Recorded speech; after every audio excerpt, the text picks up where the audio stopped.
You're listening to LVB Podcast Show with your friend, advocate, and host, Alvaro.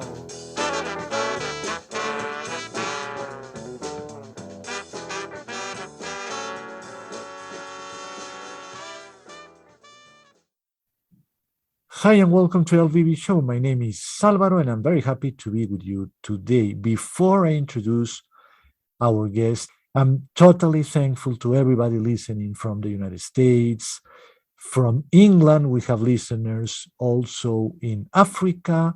We have listeners in Latin America, of course, in other countries in Europe, in Asia. And well, I'm just very thankful to having you listening to this. I say this all the time because this show has been going on for 11 years now. So it's going to be a powerful talk, I have to say. And before I say hello to our guest, I want to say that our show is available now on YouTube, Spotify, Apple Podcast, Anchor as well. If you are using Alexa, the famous Alexa, you can ask for LVB Podcast Show on Spotify. And if you are using the HomePod smart speaker, you can ask for the LVB Podcast Show on the Apple Podcast. Okay. Now, our guest tonight is all about audio description.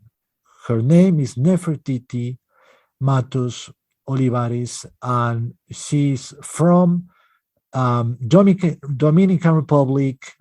She lives in New York, and she's currently the Partnership Development Coordinator at Dicapta. So she's going to talk about audio description. It's going to be very exciting. Thank you, Nefertiti, for being with us today. Thank you for having me. It's my pleasure, Nefertiti. And my first question is, can you tell us briefly a little bit about you? Sure. So first thing, I'm going to correct you a little bit. My parents are from the Dominican Republic. I'm actually first generation born American or American born. Yeah, it's kind of exciting and lots of pressure, right? When our parents come here from another country, they want to achieve the best of the best and successes in ways that they probably could not have done in their own homeland. So my family was no exception. They came here in the 80s and started having children here, and I'm one of those children. And I am the only one, though, in my family with a visual impairment. In fact, I identify as blind. And I'm also somebody who lives with chronic illness. So it's been an interesting life, balancing, both cultures, American and like my American side, my Latino side, and, that rugged like individualism that Americans tend to be known for. And then that very close, tight-knit family. We do everything together. We talk about each other. We, Latino side. Right. So lots of balancing English and Spanish, being the only blind one in a fully sighted family.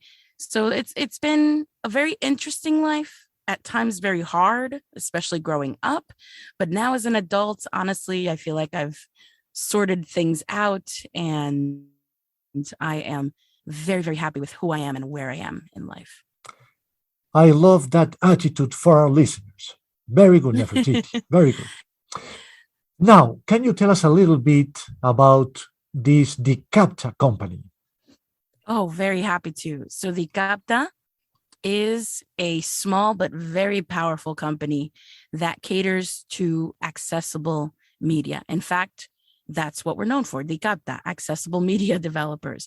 And we specifically cater to Latinos with sensory disabilities in the US. So people with deafness, people with blindness, people with intellectual disabilities. A lot of our work is funded through the Department of Education.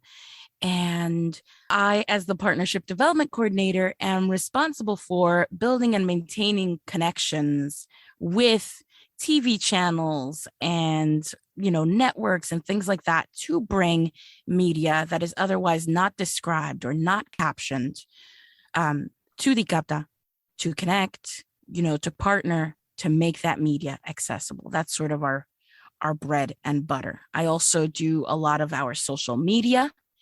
So, for example, our Latinos for Access, that's Latinos, the number 4 Access on Facebook, is a thriving community where we talk about audio description in Espanol and other topics that affect the Latino community. We also partner with the major consumer blindness organizations. That's American Council for the Blind, National Federation of the Blind, AFB, which is American Foundation for the Blind, to disseminate information from their part, to disseminate what we are doing at Dicapta for the Latino community. And on our part, we share goings on that they have for the Latino community. So I'm in charge of all of that and a few more things. And it's a wonderful job. I'm very happy with the people I work with and the things that I'm doing. Very interesting for our listeners. This is the first interview about audio description that I do, but I'm going to be doing a lot of them in the near future. Now, okay, listening to what you do, I wonder, how do you find the Latino community with these specific disabilities across the United States with those partnerships that you told me about? Yes and no. Yes, because the folks that we are partnering with are media developers themselves.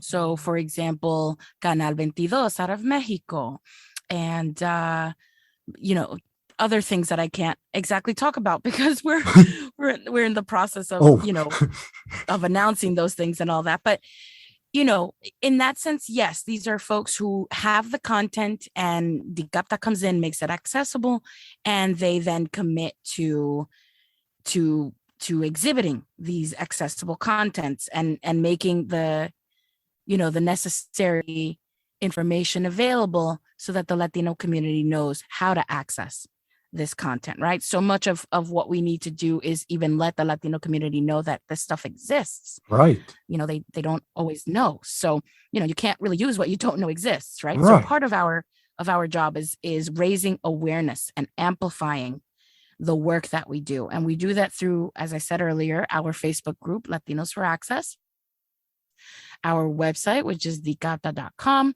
through our partners. And also a lot of it is word of mouth, So much of this community is so much of learning once you're in the blindness culture, if you will, is asking other people who are already blind themselves. There's so much value in community helping one another, something as simple as, hey, how do you boil an egg, to where's the latest audio described novela, or we it's a bit of a grapevine, if you will, amongst ourselves. So that's honestly how we are reaching the Latino community, and also by coming on wonderful podcasts like this one that allows me to speak about what I do and the goals that my employer and I personally have. So that's a great point. And for our listeners that are wondering, okay, what's audio description? Because not everybody knows. Yeah. So audio description, if I may steal a description of audio description from Dr. Joel Snyder. Sure. It's the visual made verbal. So basically, it is when you have gaps in the dialogue in a movie or a TV show, a commercial, all sorts of things. When there are gaps in the dialogue, someone like me, and I'll tell you a little bit more about that because I'm also a narrator and a writer of audio description. Someone like me would come in and describe what's going on visually.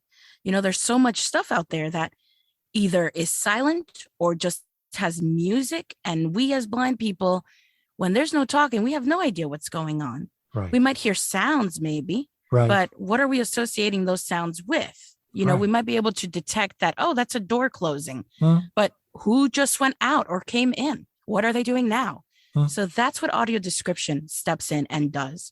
It bridges those gaps by letting us know how, you know, a script writer puts down into words what a QC editor then makes, you know, polished, and a narrator comes in and speaks it into a mic, and then an engineer places it where the gaps are. And at the end of all of that process, it's because it's a whole process. Audio description is an art form. It is a science. It is advocacy. It is all sorts of things. But at the end of it all, when all that's done, you have a track that is fully accessible to someone who is blind, meaning what you were otherwise able to see if you were ever sighted, you can now listen to independently, and done in a really professional, well done way. Again, description of what the audio of the visual elements are. So that's my long-winded answer. I hope that makes sense. It makes a lot of sense, Nefertiti. And you said you are a narrator and a writer as well of this. Can you tell us a little bit about those two processes? How do you do those?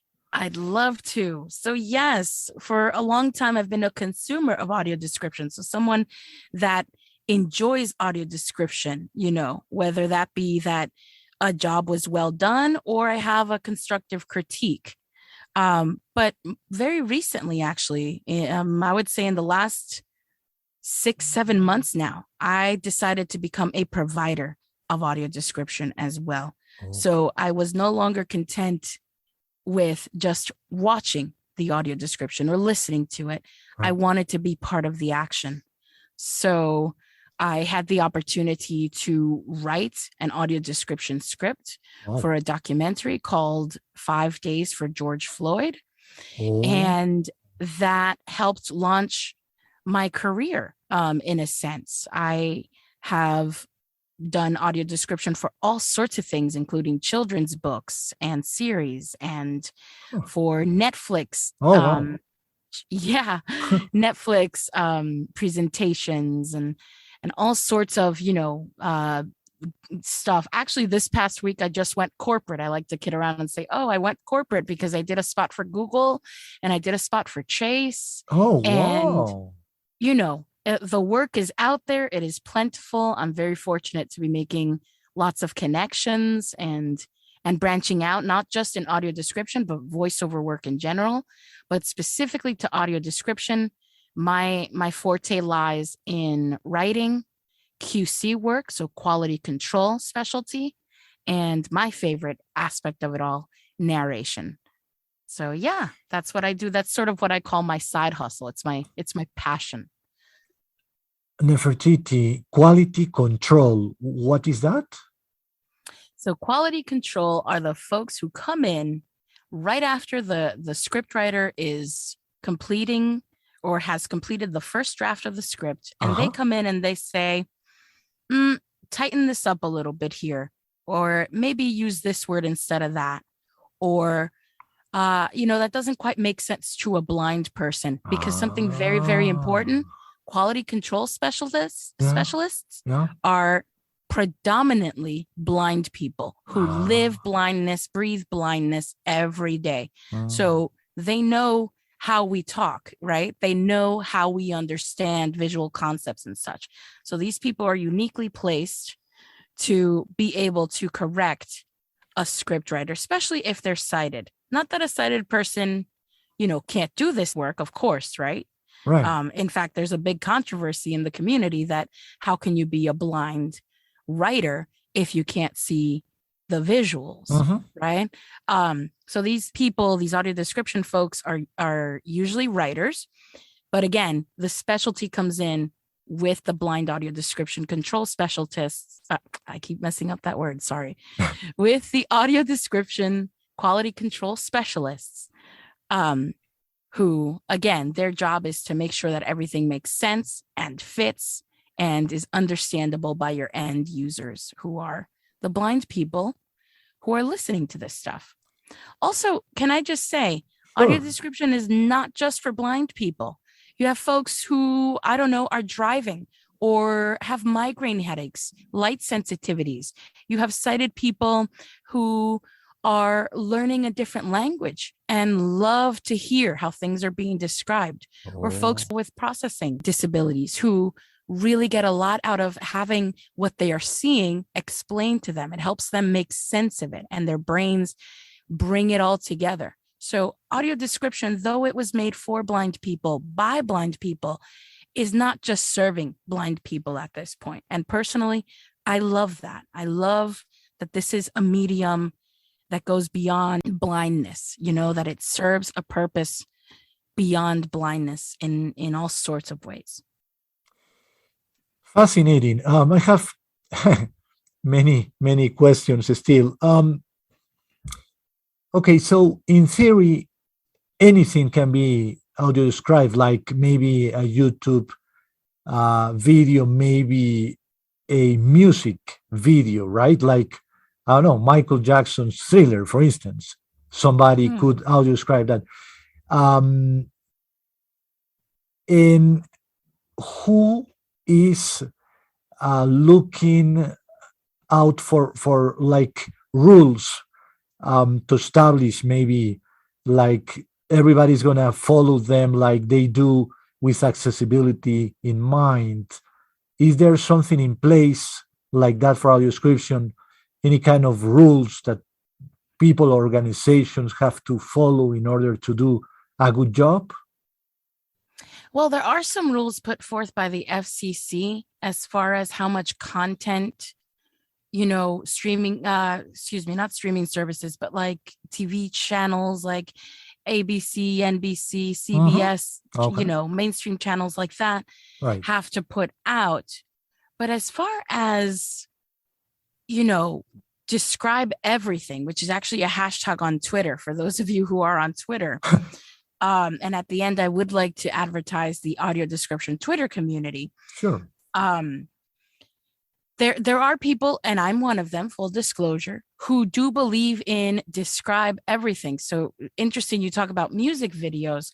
I've described music videos before. Really? And what we do, because we don't want to usurp the music, is obviously leave a version of the video as is, the music, the singing, whatever, and then provide another video with the audio description. That way the person has the choice of either listening to the music first and then the audio description version, or the audio description version and then the music video, right? Because music videos tend to have a lot of imagery. Yes. So there's no way we can fit that all in without speaking over the music itself. Impossible. So in that sense, it's very important to have the original version and the described version. Now, the trouble with other content in this whole describe everything is that most things, sadly, are still not keeping audio description in mind from the start, right? Audio description tends to be one of these things that is rushed in at the end, if it's even thought of at all.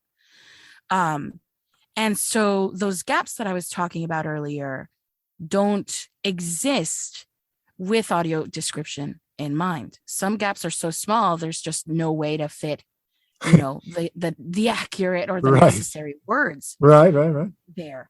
So as far as those kinds of rules, like, hey, you must include audio description and things like that, we are noticing that more film festivals are requiring that filmmakers submit their content with accessibility elements like audio description, like captioning, things like that. So we are noticing there is some forward momentum in that sense. But official legislation, there really isn't any. And I'm a bit of an advocate. So I'm part of the folks who wants that to change. We want audio description to be in parity with captions. You might be aware that captions are virtually on everything. Yes, absolutely. Yeah, we want audio description to match that level of availability. Wonderful. And we are advocating for that. And I think that one of the best ways to get that done is through legislation and not letting people get away with not, thinking about this and including this. It's a bit of an uphill battle, but with our collective voices, everything's possible. Have a lot of power. Yeah. Yes. In Nefertiti, that could be a part or a section or something of the ADA, maybe? That would be amazing. Yes, if it could be. It isn't, but the ADA was written 35, 36 years ago. Yep.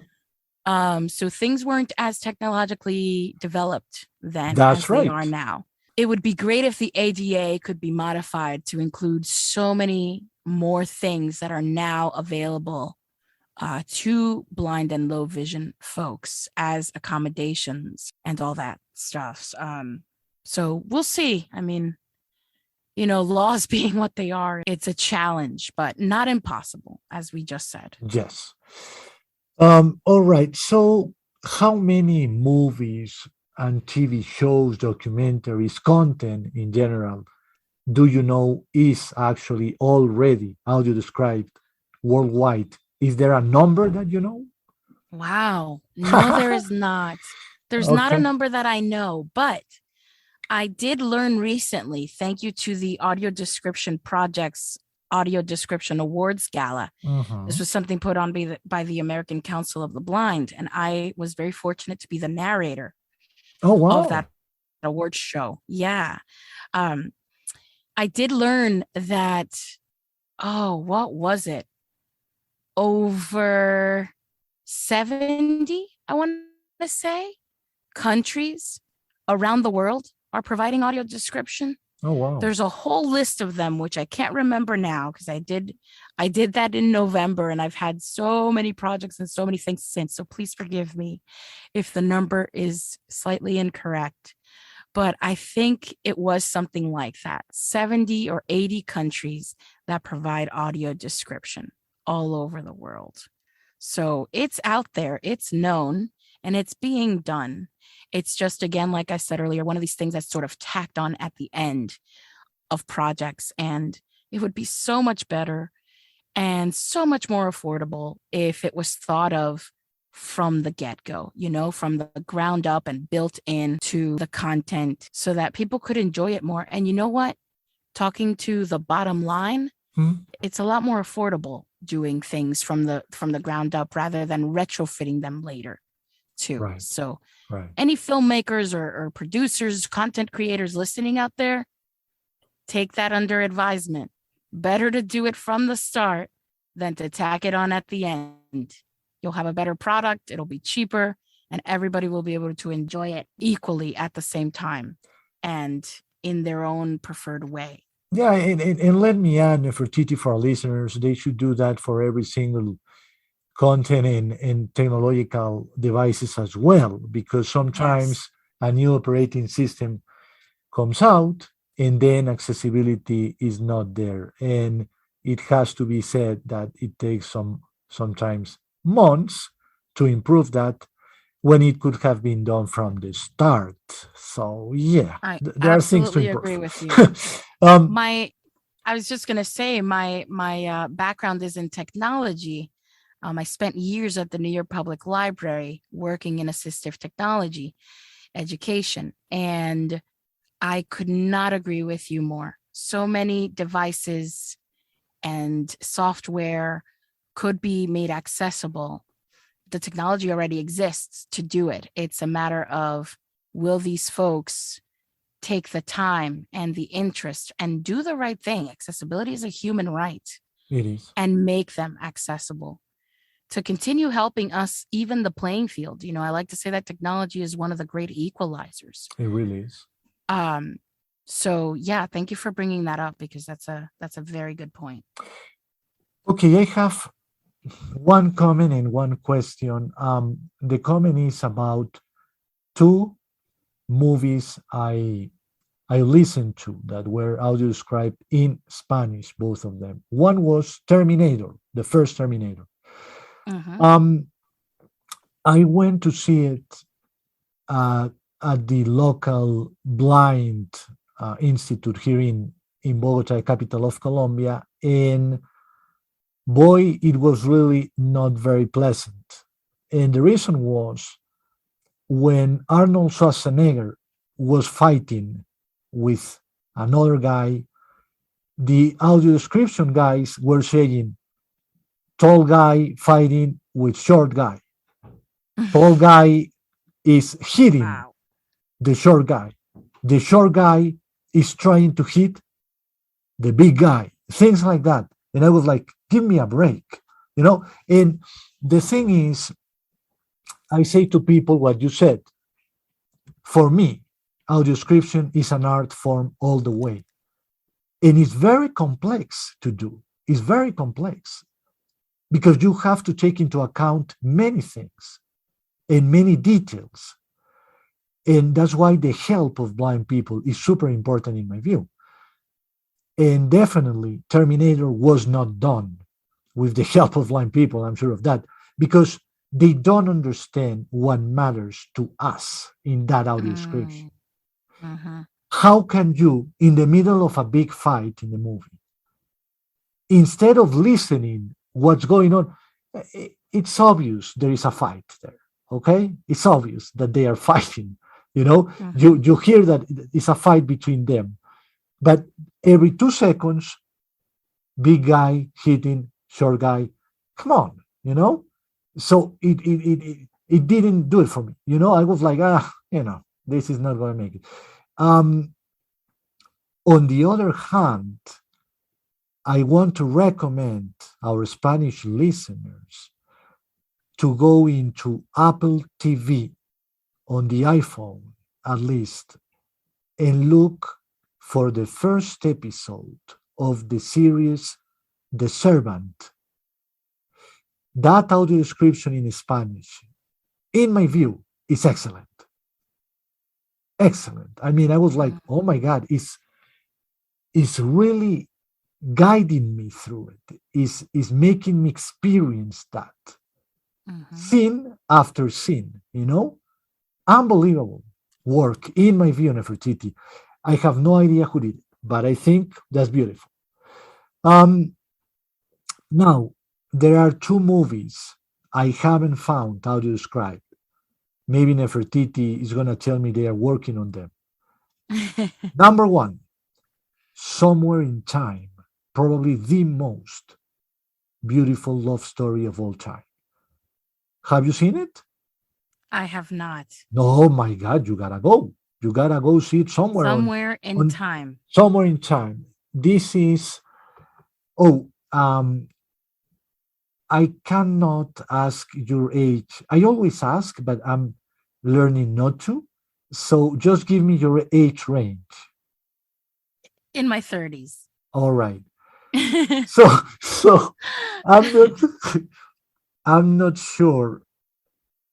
You have no, of course not. You were not born when the movie was out, of course not, because I'm 47. So, the movie stars James Seymour and Christopher Reeve, the guy who did the original Superman.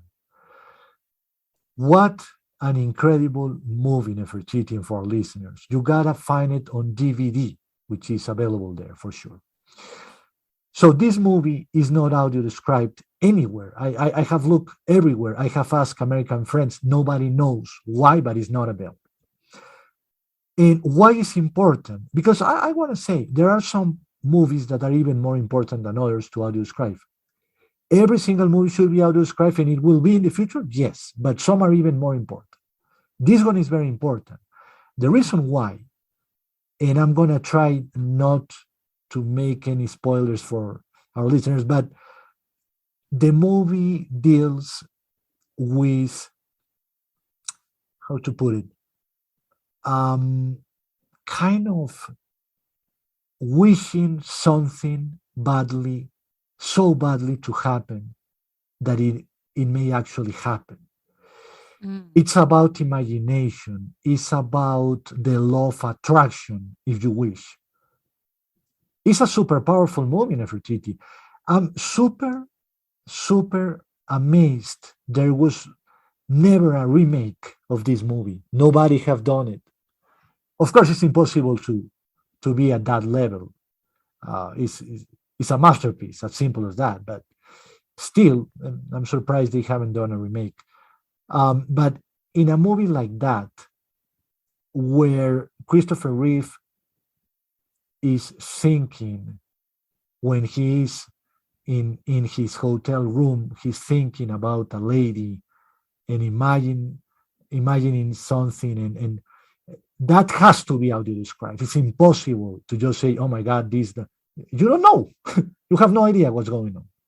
Yeah. It's a whole mind process, if you wish, that the character is doing. And it's fascinating. It's fascinating. Now, it's for a very good audio describer to do this. It's not for everybody. It has to be a very good one. No, and remember, this is a process. So you need a good writer, you're good absolutely QC right. person, a good narrator, and a good engineer to place it all once it's done. Okay, you have a great point. It's a good team. What we need. We need a whole team. For anybody out there thinking that all your description is just, get on a mic and say what you see. No. You're absolutely right. It's not that. It really is an art. It's an art form for sure. Okay, the other movie is called the Lost in Translation. That one sounds more familiar, but I have not seen it. I saw it when I had more vision. I loved it. I haven't been able to have it on audio description, and it should be. What a beautiful movie, but it needs that. Okay. If someone is listening and says, "What does it take me, being blind or visually impaired or whatever it may be, whatever disability may have, what does it take for me to participate in this industry? What should I learn? What should I study? Who should I contact? What should I do?" Good question. So what's worked for me has been a few things. One, the interest and the passion for it. Two, the skill set of being able to read well, whether that be in fluent Braille or listening to a screen reader and being able to output in a way that, conveys emotion and things like that. Some people may be able to say what they hear, but not necessarily have the skill of emoting, and things like that. So be absolutely sure that you can read Braille fluently. That's important. And that you can, I guess, translate from hearing to speaking, and speaking in a way that sometimes might require you to act some. 3 would be networking. Super important to get yourself in the midst of people who are already doing this. For example, I right away identified a mentor in this, someone who I can ask questions of from time to time, who I could confide in, and trust any issues I was having, or like, "Hey, I just had this experience. Is this something that's right?" Because when you're new, you don't know what you don't know. And some people could take advantage, say, maybe pay you less because you're new or something like that. There are folks who don't have scruples, if you will. Not, naming any names or anything like that, but I'm saying when you're new at something, you want to be absolutely sure that you are being treated as fairly as possible. And this is where like a mentor could come in. So yes, networking with people already in the field, getting yourself a mentor, if at all possible, keeping up on the latest presentations that are being done, and, forward steps in the field. So keeping current on this field that you want to enter. And finally, doing it, getting behind the mic and being comfortable, check, 1, 2, 1, 2, read something. Let's say there's a poem that you really like. Well, read it, play it back, listen to yourself. Do you sound a little monotone, or do you sound a little nervous? Work on that. Really hone your gift of listening and your gift of being comfortable and speaking behind a mic. Assuming these things are gifts, some people, it may not be a gift. It may be an acquired skill, a profession that they train at. There are voiceover academies out there. There are training programs out there too.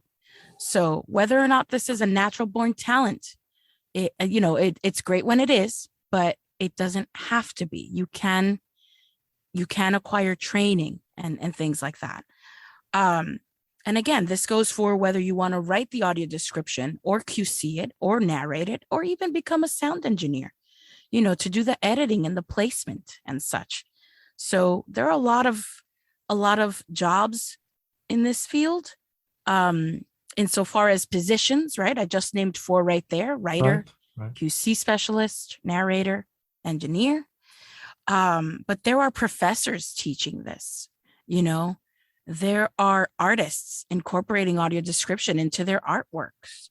And there are also whole communities dedicated to this. I happen to run the audio description Twitter community on Twitter. You can find it in communities on Twitter. It's just called audio description. Pretty straightforward. And we are a growing group of professionals, consumers, and people wanting to learn more about this art form. And you can join us. Please join us anytime if you're on Twitter. So yeah, that's my recommendation for anybody trying to get into this field. Okay, 2 last questions. One,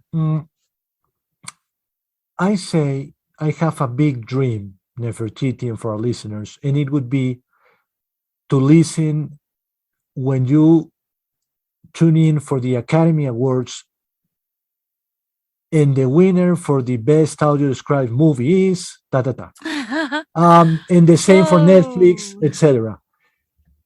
What's your biggest dream for the audio description field right now? Right now? Wow. My biggest dream, like if I could have anything in the world right now, yes, it would be to have audio description as prevalent as anything else. To have audio description be as legitimate as, say, perfect example you just gave, the best actor in something. I want the best narrator. I want the best writer. I want the best engineer. Oh, wow. I want the recognition of the great work being done in this space. And I want more blind people also to know about audio description. I want them to understand that visual media is not off limits to them because they're blind. Whether you were born that way or became blind later in life, you can enjoy visual media just like anyone else. Because audio description and accessibility in general, to me and to a lot of us, it is a human right. It makes good business sense, and it enhances your personal visibility. It makes you more marketable as a filmmaker, as a content creator, and it makes blind people and other people with disabilities, or just allies of people with disabilities and other folks who can and do enjoy audio description, makes them more included, makes us all be able to enjoy that escape that you get from movies or TV shows, or music videos, or even a commercial. It's my dream is just to have audio description be part of everything. # describe everything. Describe everything. I'm with you. That's my biggest dream. Okay. Yes. For people who are losing their sight, and what is happening is that they can not longer see the screen. So they don't see the screen anymore. So they go to the movies, or maybe they are watching a movie in their favorite TV set, but they are not able to see the screen. And they, of course, are listening to the audio description, but it takes time to assimilate. It takes time to get into that. So any tips for those people who say, it's taking me some time to really enjoy, that would be the word, the audio description of a movie that once I was able to see, now I'm not able to. Sure. Yeah. Listen, I totally understand that mindset. Although I'm a proponent of audio description, both as a consumer and a professional, I can totally understand how for some people it just may feel like too much, you know? But what I say to that is that adjusting to blindness can feel like too much, can feel like a lot. You know, you're adjusting to a new way of interacting with the world around you and have that world interact back, you know? This could be a whole other podcast episode, but the way we're treated in society once we acquire a disability or something like that. But anyway, and so far as audio description, I say it's like anything else. Just like it will take you time to adjust to blindness by way of learning Braille or learning learning assistive technology. It might also take you some time to adjust to someone speaking what you would otherwise see. So take it easy on yourself. Be patient with yourself. Be kind with yourself, number one. And first and foremost, in all things, be patient and be kind. And maybe ease yourself into it. You know, try a little here, a little there. And I guarantee you, before you know it, I really think you'll be enjoying media. Yes, in a different way, but media nonetheless, and media all the same, like you used to. Just because you may be losing your sight doesn't mean, for example, that you can no longer read. You can learn Braille and listen to audiobooks. It doesn't mean that you can't use your iPhone or your computer. There are screen readers for that.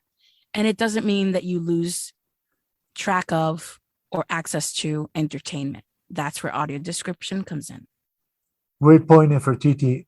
Oh, I was forgetting. There is another movie we need audio described. It's called Running with Michael Douglas. What a beautiful movie. It's a sports movie and an extremely inspiring movie about an athlete in the Olympic Games. Unbelievable movie. What a beautiful movie. It's one of my favorite movies of all time as well. And I say as well because, of course, Somewhere in Time is another of my favorite of all time. Okay. It's from the 70s, if you are 70s or 80s. Yeah, something like that. Okay. Is there any mobile application where you can find audio described movies or shows? Sure. Are we talking like a Netflix or an Apple or what Any exactly? Any of that. Sure. Or maybe, anything. Yeah, there's audio description on Netflix and Apple TV and Amazon Prime, HBO. Hulu doesn't have as much content, but, you know, it's being worked on. But even YouTube, who I believe was bought by Google a little whiles back. Yes. Is or a little while back, excuse me. Right. Is playing around with secondary channels and audio description. So it is known and it is becoming more and more prevalent. And also I want to say that in other languages, it is prevalent.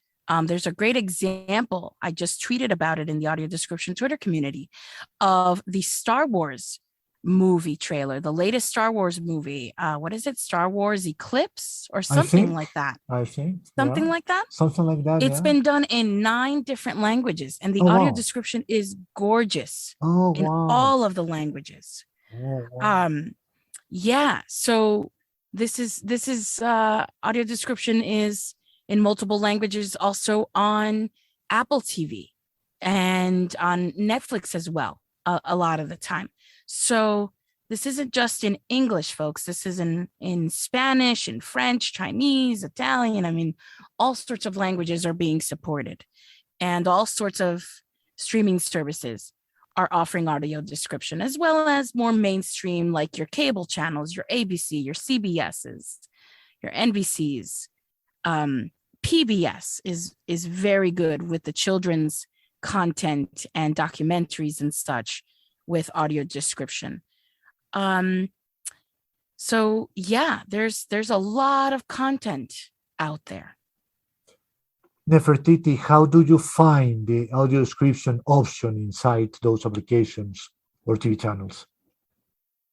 Yeah, so in the streaming services, it's usually housed in your audio and languages options. Okay. Each service might have, a little bit different way of saying that. Some streaming services might have language and subtitle options. Other ones might say audio and languages, but it's generally in that section where you'll have like English AD, Spanish AD, things like that. And you choose the mode or the language that you want to view your content in. So that's one way. When it comes to TV channels, it's usually done through the secondary audio programming. I think it's called SAP option. There's a little bit of trouble with that because SAP can also turn your English content into Spanish, right, or vice versa. So sometimes you might be seeking audio description, and that show or that channel is only offering a language or a Spanish alternative. So I would caution people about that. But typically, when there is audio description advertised for a program, it's through that secondary audio program. Secondary audio program option that they'll find it. Okay. What a fascinating talk for our listeners. Finally, Nefertiti, how can people reach out to you and the company you're working with? Absolutely. I'd be delighted to hear from listeners. My personal email address is NefertitiMatos, the first three letters of my three names. So N as in Nancy, E, F as in Frank, M as in Mary, A, T as in Tom, OLI @gmail.com. Likewise, that's my Twitter handle @NefMatOli on Twitter. And finally, my beloved employer is Dicapta.com. That's D as in David, I, C as in Charlie, A, P as in Peter, TA.com. We also have a newsletter. We just published our first newsletter. I'm very proud of it. It was very well done. Where you can keep up with like our current events and our latest collaborations, and also check out our audio description. What's that about campaign? So check us out at Dicapta.com. And, I like to joke around and say, coming to a film, TV show, or documentary near you, my voice. So listen out for this voice. You might recognize me. I'm sure it's going to happen. I'm sure it's going to happen. She's very talented. I can see that. And she has a very nice name also, I have to say. Thank you so much. My pleasure, Nefertiti. Well, Nefertiti, it was a pleasure talking to you. Muchas gracias. Muchas gracias a ti. Invítame cualquier otro tiempo, okay? I will. Me encantaría. And thank you all for listening. This was a lot of fun. Me divertí mucho. It really was for our listeners. I love people with that attitude like Nefertiti. I love that, for sure. And she is from New York, which is another plus. As you know, I love New York. All right, my friends. So it's time to say goodbye. My name is Alvaro from LVB Show, saying good night.